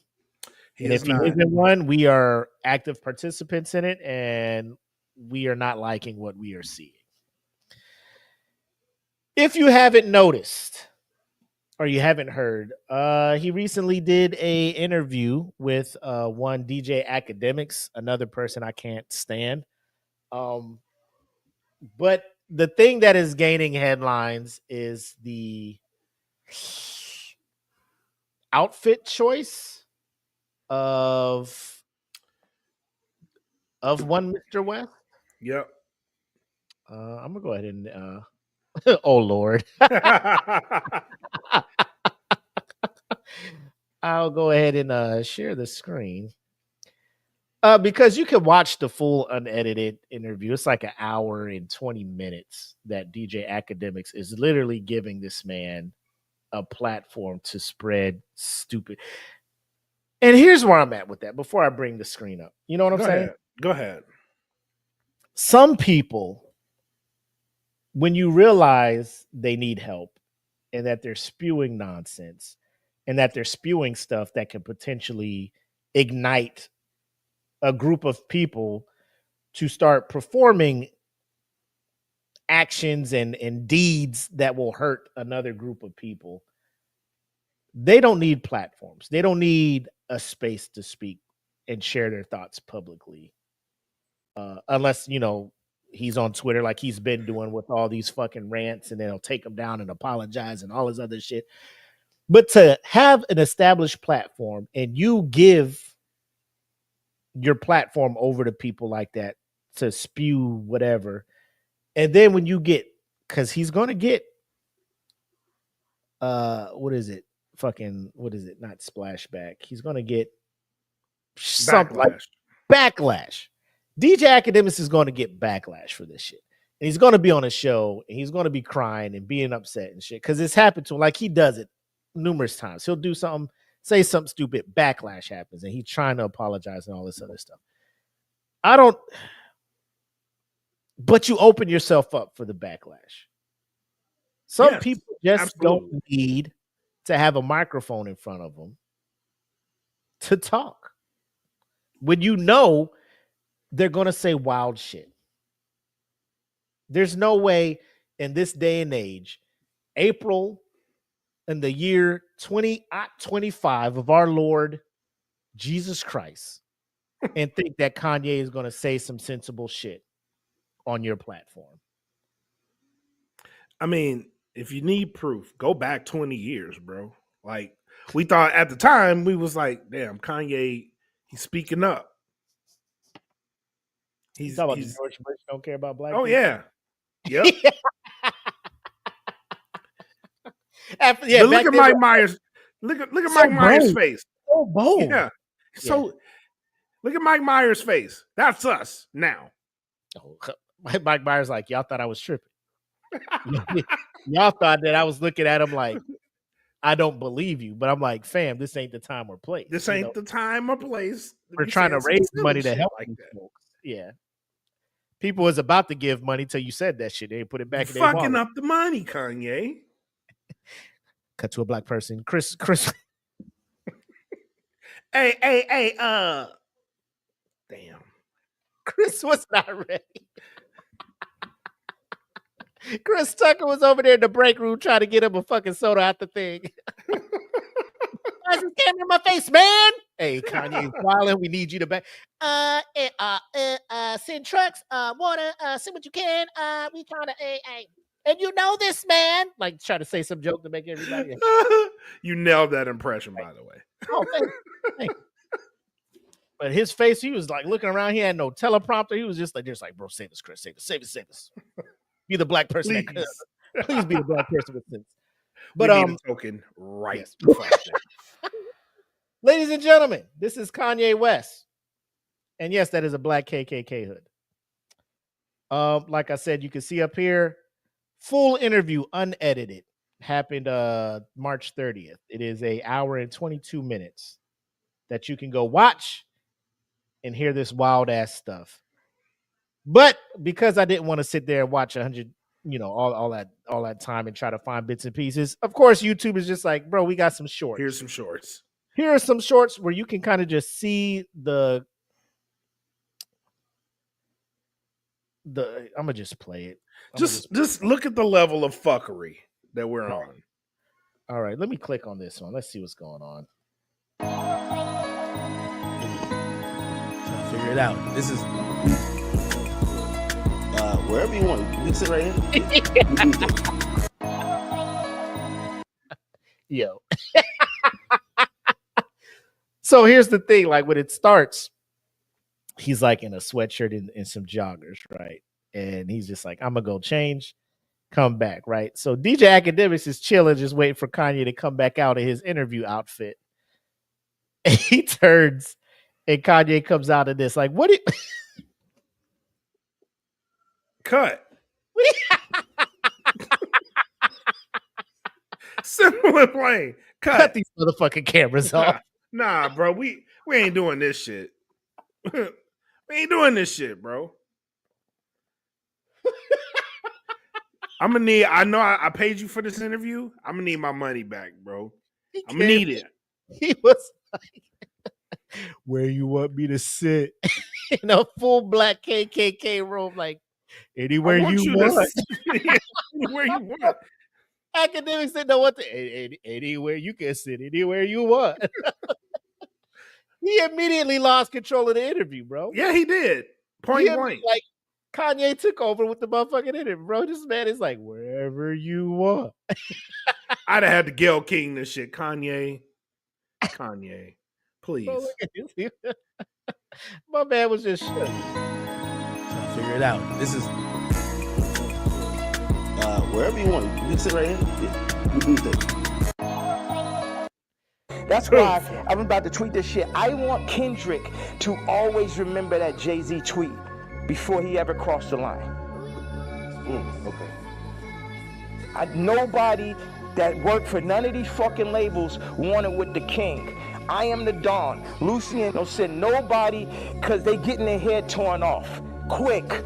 We ain't got no problem. Ain't no motherfuckers. I'm the only king. I'm the only nigga that'll go up against these niggas. I'm the only nigga that survived through this shit. That's why. You know, they always say sometimes, you know, when someone passes away, you know, can't be for the dead man, you know? It feels like you still have a little bit of animosity there. I'm evil.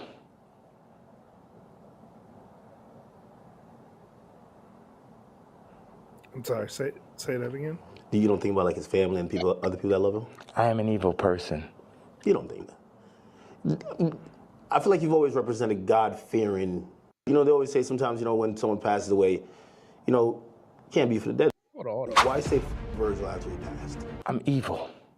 You don't think about like his family and other people that love him? I am an evil person. I feel like you've always represented God-fearing ideals, though. God has the wrath. You only play with God for so long. Virgil is the Jesus of the niggas that worked for me, right? Because every nigga that worked for me would have rather been me. Why do I have problems with almost every celebrity? Because they're jealous. And they should be, because I'm better than them. Why say... I mean, it goes on and on. The audacity, the unsensible. Like, I feel like back in the day, well, I'm not even back in the day, like now, if he was a middle class person, like people would have him like Committed. yes. Like it wouldn't even be a thing. Like people, like if somebody at my job was talking like this, commander directed, Take his clearance. mental health, commander directed evaluation. Check, please evaluate. Please. And this kind of goes back to my thoughts on religion. Like we were talking about Marvin Sapp messing stuff up, and then it tarnishes the overall view of religion as a whole, Christianity and whatnot. People struggle with mental health disorders Yes. daily.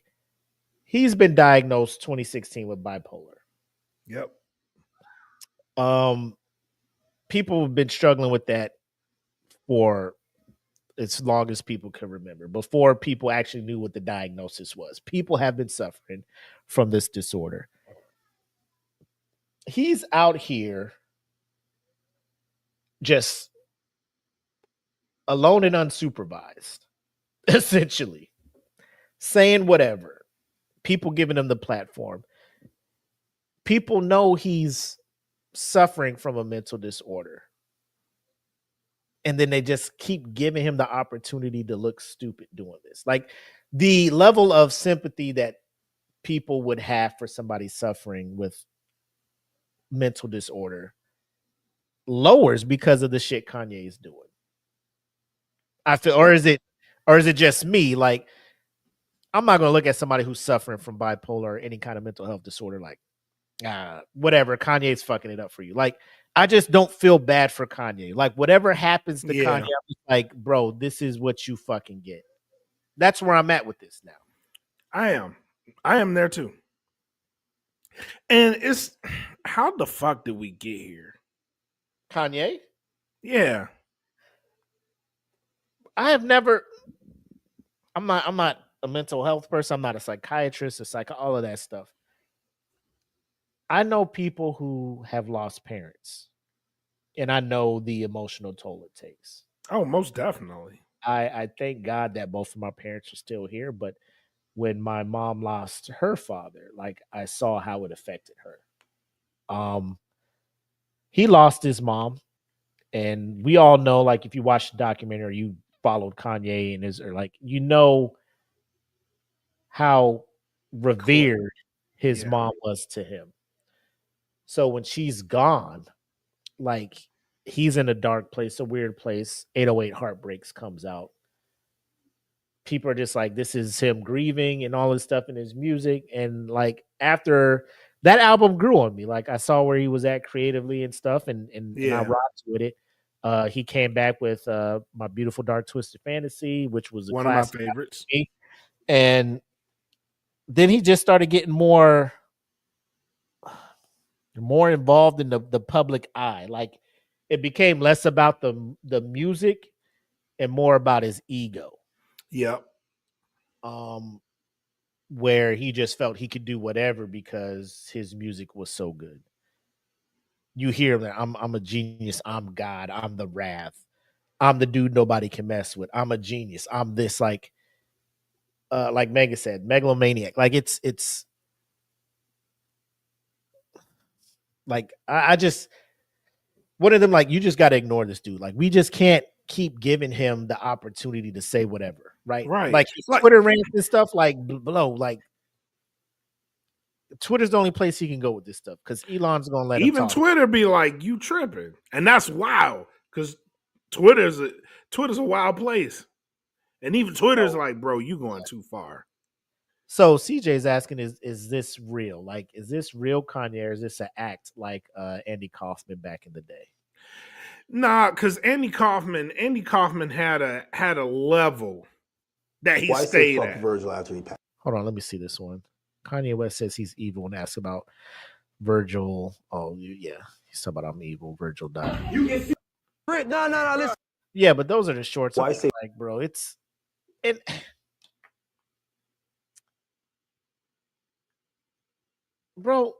not just this, but before this, like, on his Twitter, like, here's my new merch, and it's a shirt with a swastika on it. Yep. You know, and there's, he called himself a Nazi. Yes. And there's another clip that I saw, like,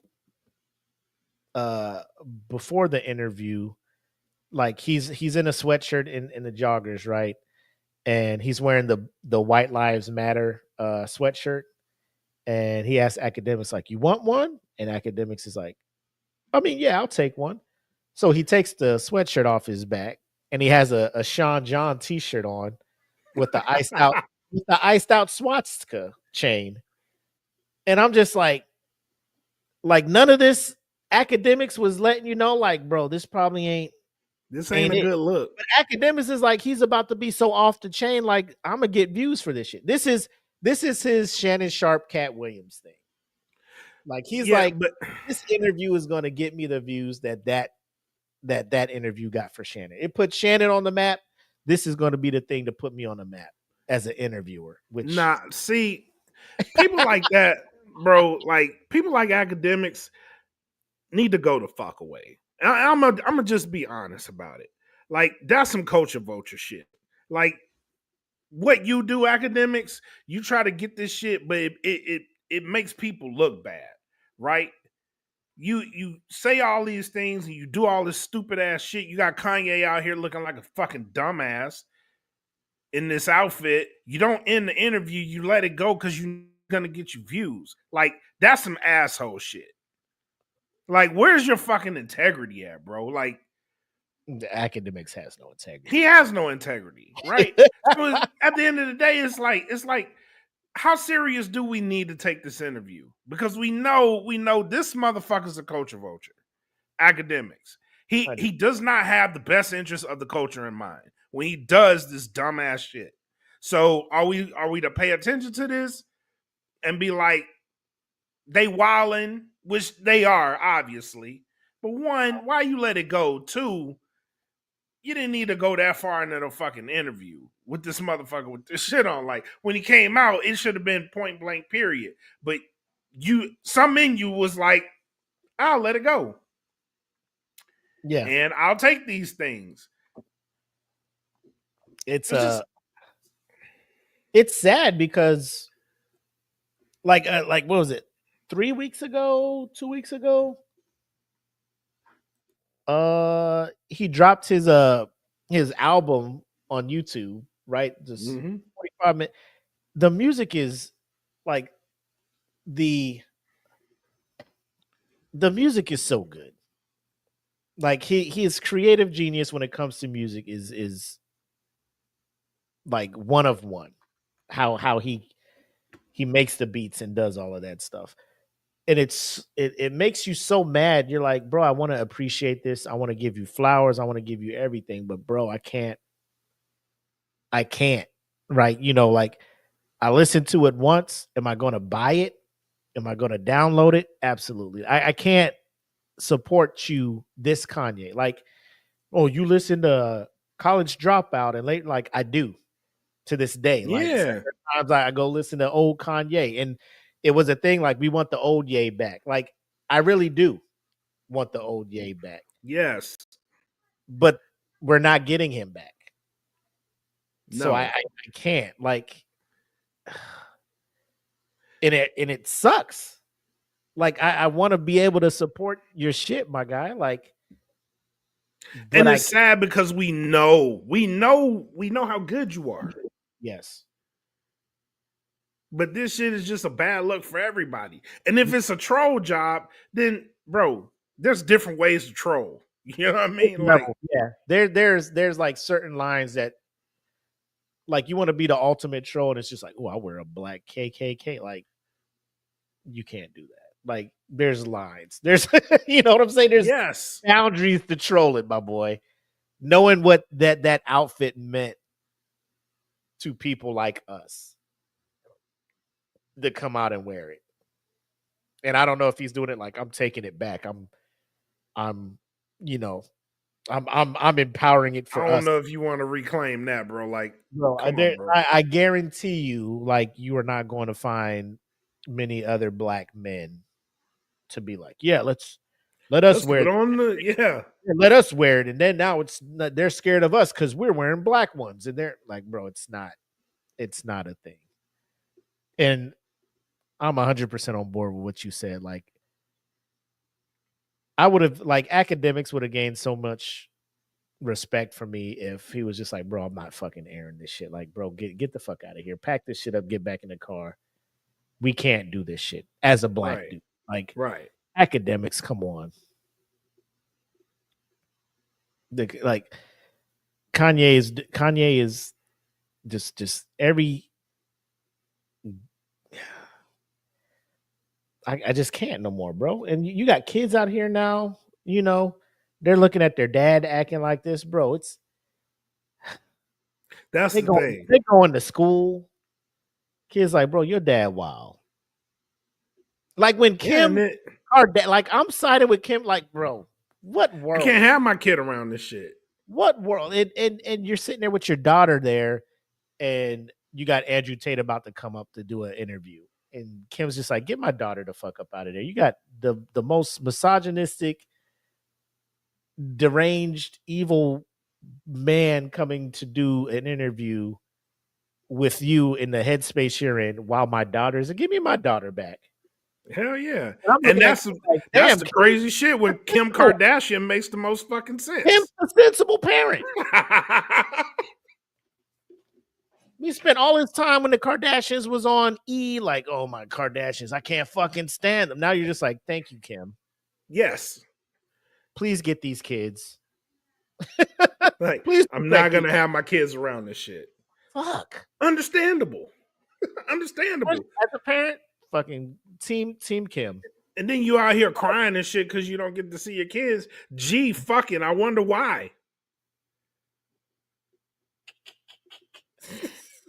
Yeah, you're not one of those dads that are just being, you know, like my baby mom won't let me see these kids, man. I just want to be a part of their lives. Like, no, the fuck you don't, Kanye. No, you don't.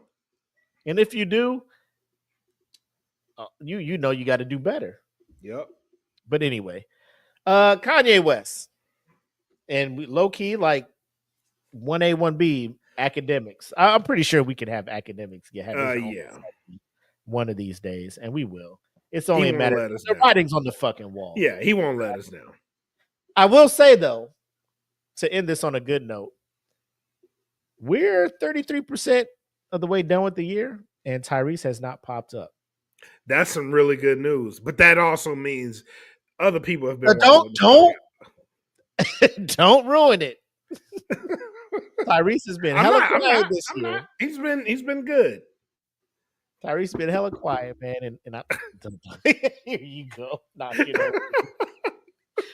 But like I'm not trying to have him catch any random strays, but Kanye West, man,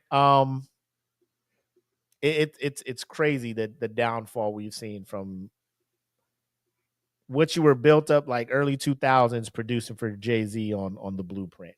Yeah, up and coming producer, got some verses, became a rapper and everything. Early 2000s, like in 25 years, man. In 25 years, the downfall of this shit, bro, it's wild. They've done it. They've done it. They got him. They successfully got you. They got him. Sad. It is. But I just hope you get better, bro. I hope you get better, and I hope the media outlet that's out there, because I don't think you're getting back on mainstream media. You're just getting on all these creator things, like anybody with a podcast. I swear to God, like I bet I don't know, but if we're just like, hey, Kanye, you want to come on our show and share your thoughts? He'd be like, fuck yeah, because he just wants whatever platform to say whatever it is he wants. But I don't have the time or patience. Yep. Here's an invitation, Kanye. Here's an invitation. Not on this show. Come on the Smoke Pit. Nope. Stay your ass conversation. No. There's parameters. Come on the Smoke Pit. But you got to face the fire. I just have one burning question. What are you going to ask Kanye? And that's why? Why is the person you are now so different from the person that made college dropout, dedicated their life to making music, making good beats? What happened? Why is this person different from that guy? Because he is. You think he's going to give you a legit answer? That's all I want to know. You can give me bullshit. But I'm going to build a whole conversation around that. Give me bullshit, but I'm going to poke. Bro, I'm going to poke until I get what I want. You're not. He will fucking form a fucking cinnamon roll type layer of shit where it'll keep rolling. It's like cotton candy, how they just layers and layers. Like, he's not going to give you the root cause of this shit. Nobody will get the root cause of this shit. Because he knows the more wild shit he says, the more clicks and the more views and the more people talk about it and all of this stuff, man. Like, The only thing that will kill this dude, not kill him, but like not in the literal sense, but if people just ignore his ass. Like if he acts out and people like when he showed up to the Grammy and his wife at the time, because apparently rumor is she's leaving this dude. Oh yeah, that's been like he shows up to the Grammys and with his wife in that outfit and the media and everybody just walk away the minute he shows up. You know that what that would have did to him? Like that shit would have hurt him more than us berating him and stuff because like anytime he shows up on a thing, if it gets no views or people stop hitting him up like, hey, we want you on the show and shit like that. If we just ignore all his publicity, you know what I'm saying? And he's just don't talk. The only time people give me any kind of shine is when I do music. Just go back to do music. It's not, I don't want it to be like a shut up and dribble moment, like with LeBron and athletes. Like nobody wants to hear your thoughts and your opinions on current situations. Just fucking play basketball for us. Like we don't want that. Like we just not going to give you any shine when you do stupid shit. The antics. Like if you want to show up to the Grammys acting like a normal person, which sounds hella fucking bad when I say that, but it's true though. Your recent thing, like it's one thing to do fashion, like the Met Gala when people are just wearing like out of this world shit, right? When you show up and your wife is like naked and you're just like, take that shit off, and she looked very hesitant to do it, you know. And then she does it, and because you're not even invited to the Grammys, you just showed up to do that shit and bounce. Yep. And the media was all over it because it's all about clicks and what's going to get the most views. Like when people could just come together and be like, "This is stupid. Let's stop giving him this platform," because the more shine and more eyes you put on this dude, then he's gonna take it. Then he does shit like this. Yep. Yeah, you're right. You know, so yeah. So if he cut like you're like, hey, come on to Smoke Pit, I got a question for you. It's just like, why? Like you're just gonna fucking bullshit, and I'm not here to hear that shit, Kanye. Because I heard you tell academics this. I heard you tell Tucker Carlson this. I heard you tell Nori and them that on Drink Champs. I heard you like. All you do is just tell bullshit. You're never going to be real. You're not going to be real with yourself. You're not going to be real with me. So why waste my fucking time when I could come here and talk about funny shit on the internet when you're just going to come here and frustrate me? What I won't do is pay you $500 to come on this show. At all. If I got to pay you to come on the show, Kanye, absolutely not. Nah. But you want to cement that shit and throw it in the water? You know what I'm saying? I wish you would try to charge somebody for giving you a platform the way you acting. But $500, you better send me a fucking beat. Bro, you better fucking rap Jesus Walks a couple times. Bum, bum, bum, bum, bum. Sound effects and all. Yep. Ooh, acapella, motherfucker shit. Oh, the Midwest is young and restless. I want all that shit. But yeah, Kanye, get your shit together. We're running long. Let's go ahead and get back to our regularly scheduled programming and wrap up this amazing episode. Great episode. And now we return you to our regular scheduled program in progress.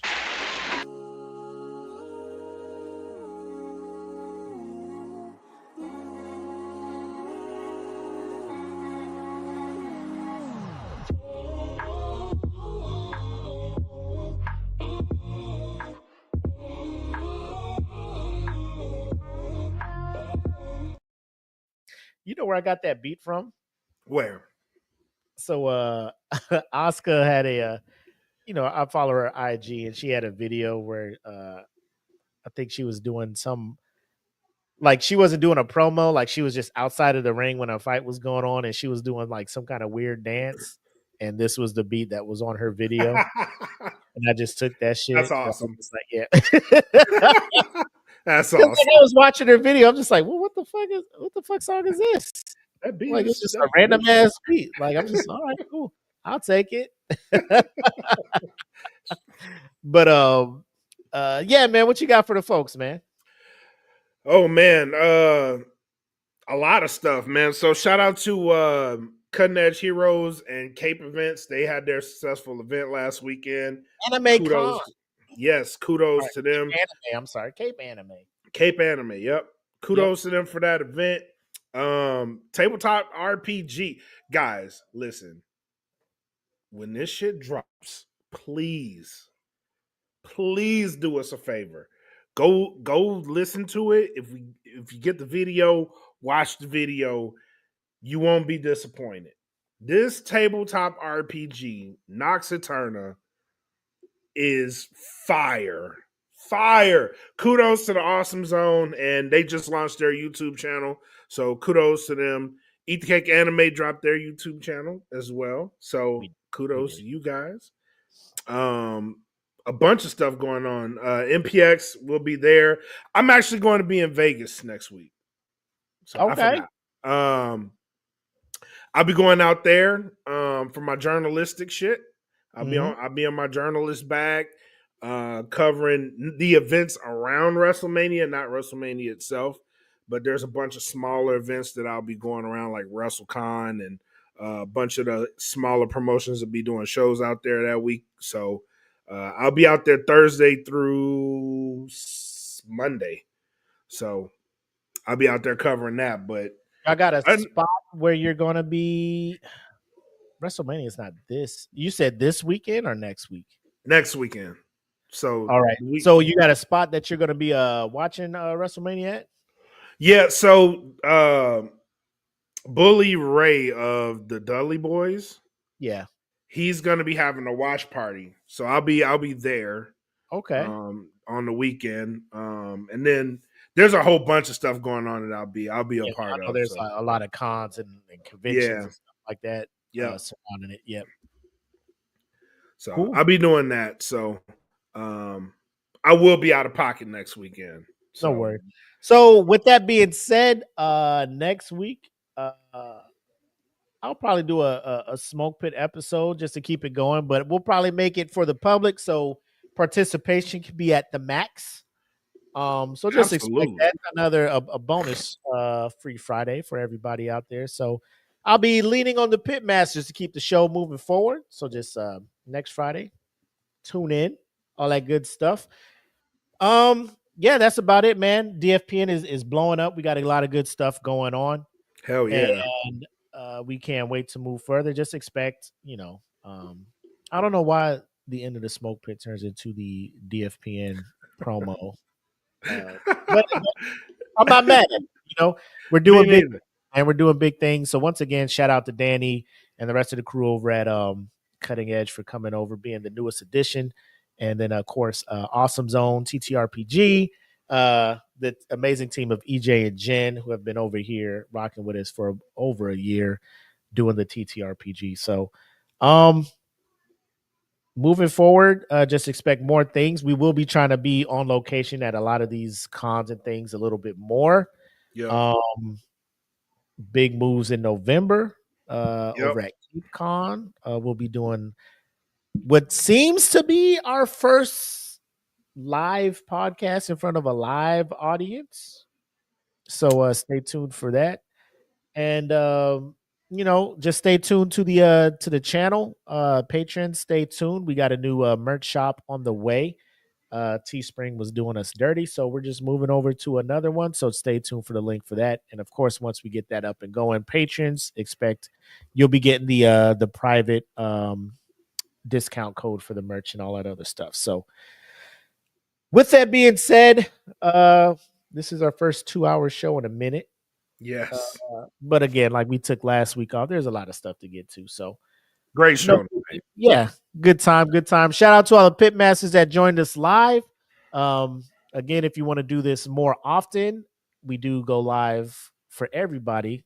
Normally once a month on the first Friday, and every other Friday is in the Patreon. So just check the description below. Join the Patreon. $5 gets you access to all the live things and behind the scenes content. You can watch full sessions of Nox Eterna before they drop on YouTube, chat live, interact with the people, No Gimmicks, watch live, ask questions. WrestleMania coming up. A lot of the storylines. You get Blak and his homie partner in crime, Frank D. Vader. I'm sorry. D Vader. Fabulous Frankie D. D Vader. But yeah, follow him too, man. Cosplay is on 100,000. That dude is serious about it. Got his Kylo Ren thing going on now. So I'm just shouting everybody out at this point. US, they steady letting you know what comics you need to go ahead and cop.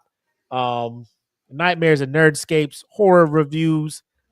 Put his review out for A Woman in the Yard, gave his honest thoughts, and it had me change my perspective on that movie. I still think it's terrible, but I think it's just terrible for me. I was leaving it thinking it should be terrible for everybody, but he convinced me. You know what I'm saying? Megan, I see you. You say you missed us. We missed you. And then he's like, fair enough. Fair enough when it comes to that. I'll say this, CJ, I appreciate what you're doing when it comes to reviews. You're kind of putting us on how to better do reviews. Absolutely. Yep. And I want to dabble in that. I don't want to take away from it. But I do think it's like I said, I got the AMC little, pay $25 a month. You get to watch 3 movies a week. I'm just like, why not just watch these things? We're going to check out Drop, heavily recommended by CJ. Yeah. Blumhouse, I believe. So I think Blumhouse just had to me, get that turd out the way with Woman in the Yard and start dropping the real shit. So we'll see how that goes. But I'm going to stop talking and we're going to end this episode unless you got anything else for the folks, man. That's it, man. Thank you guys for tuning in tonight. You guys were awesome. Thank you for the comments. Hey. And as always, you know what it is? Episode 166 of the Smoke Pit coming to the end. As always, I'm the homie Mac, a.k.a. your boy.